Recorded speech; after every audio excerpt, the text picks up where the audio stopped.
काबुली वाला।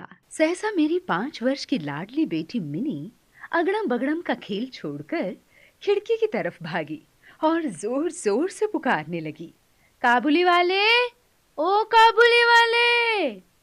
ज्यों ही काबुली वाले ने हंसकर मुंह फेरा और मेरे घर की तरफ आने लगा, वह घर के अंदर भाग गई।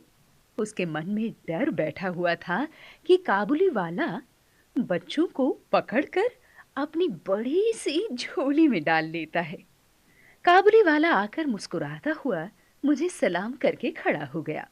मिनी की आवाज पर वह आया था, इसलिए मैंने उससे कुछ मेवे खरीदे।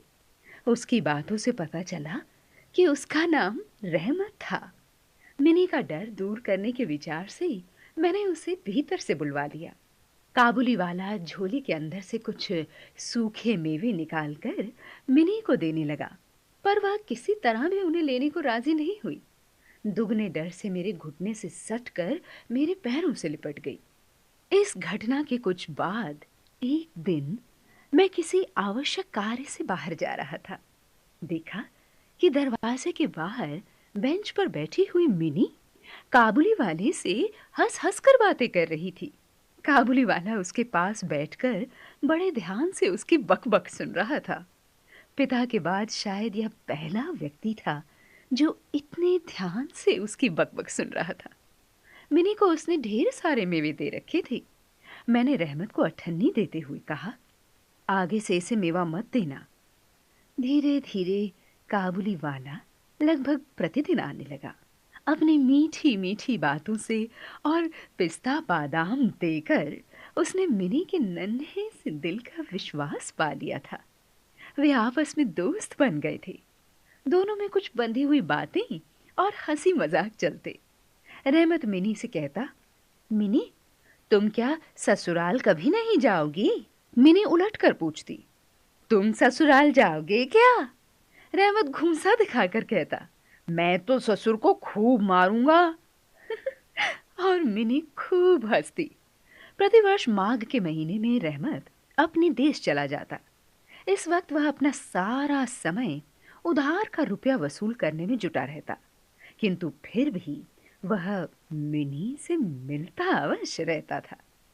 अचानक मैंने अपने घर से एक दिन देखा कि रहमत को 2 सिपाही पकड़े हुए ले जा रहे थे।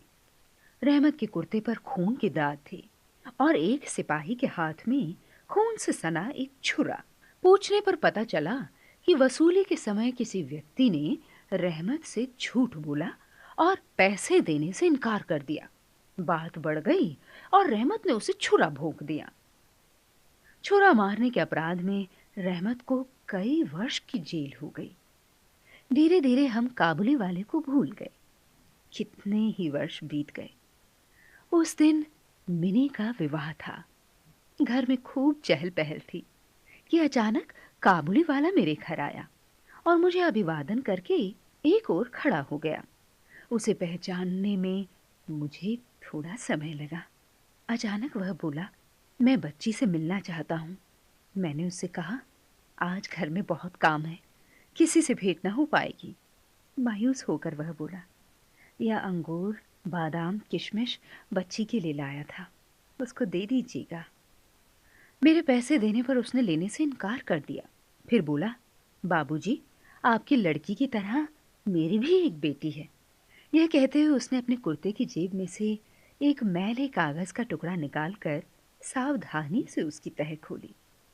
कागज पर रहमत की बेटी के नन्हे हाथों की छाप थी। अपनी बेटी की इसी याद को सीने से लगाए रहमत कलकत्ता की गलियों में सौदा बेचा करता था। यह देखकर मेरा दिल भर आया। मैंने उसी समय मिनी को भीतर से बुलाया। शादी की लाल साड़ी पहने, माथे पर चंदन लगाए, बहु वेश में मिनी लज्जा से मेरे पास आकर खड़ी हो गई। रहमत उसे देख सकपका गया।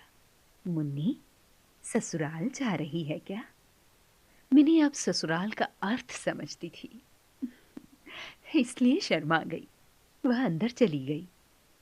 मैंने एक नोट निकालकर रहमत को देते हुए कहा, रहमत, जाओ, तुम भी अपनी लड़की के पास अपने देश चले जाओ।